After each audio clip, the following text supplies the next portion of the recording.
In the narratives from the book of Genesis, we will now see how Moses wrote concerning Christ in a form that needed to be explained.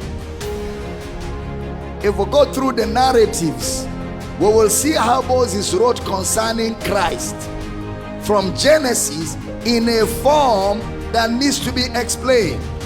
For example, Genesis chapter 2 verse 2 and 3. Read for me, PJ. And on the seventh day God ended his work which he had made, and he rested on the seventh day from all his work which he had made. Next verse. And God blessed the seventh day and sanctified it, because that in it he had rested from all his work which God created and made. So the seventh day was a figurative communication of rest.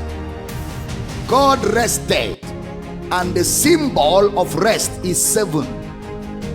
The Sabbath, the seventh day. God rested from all the work which he has made. God ended the work, and God blessed the seventh day and set it apart, because that in that seventh day he had rested from all his work which God created and made. The seventh day, therefore, was Moses' symbolic way of showing the finished work of Christ. The seventh day was Moses' symbolic communication pointing to the finished work of Christ. He spoke of the rest of God. Then the writer of Hebrews explains what Moses was saying in Genesis in the epistles as an explanation. He explained it as words of salvation that required faith in the hearer. That the seventh day are words of salvation that requires faith in the hearers. Now, people without revelation knowledge have decided to camp with the seventh day of the week as a holy day of worship, and you cannot worship outside that one day. They miss the message.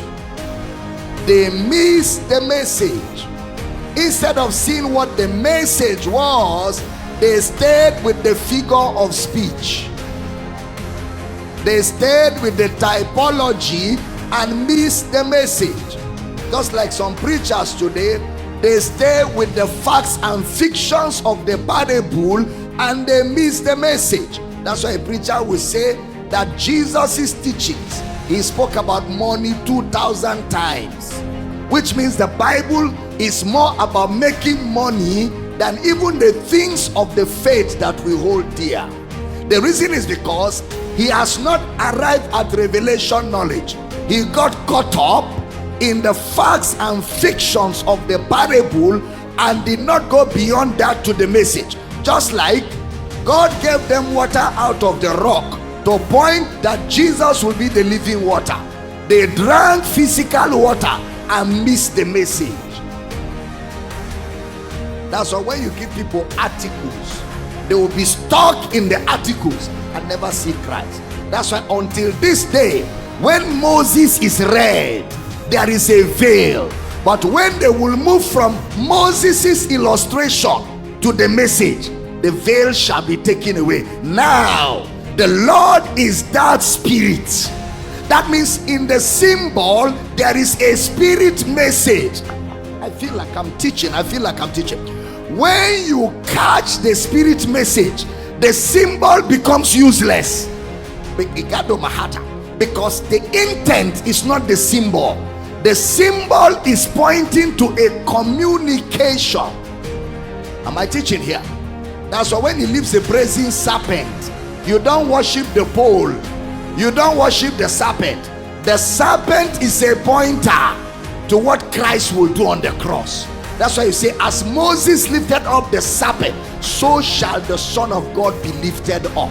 So if you stay with the serpent, you will not see Christ. As long as you keep using olive oil, you will never know Christ. As long as you keep eating bread and ribena, you will never see Christ. You will be stuck with elements. you will not see what the message is. The message is Christ. That's why 1 Corinthians chapter 5 verse 7 will say, Christ is our Passover. Our Passover is Christ. It's not a ritual. Our Passover is a person. So when he talked about seventh day, he wasn't talking about a day of worship. He was talking about the rest of God. Look at the way the writer of Hebrews will explain it. Hebrews chapter 3 verse 18. And to whom swear he that they should not enter into his rest, but to them that believed not. So who did not enter the Sabbath? He that did not believe. Who did not enter the rest? Him that did not believe. Look at the next verse. So we see that they could not enter in because of unbelief. They could not enter into the rest, into the Sabbath of God, because of unbelief.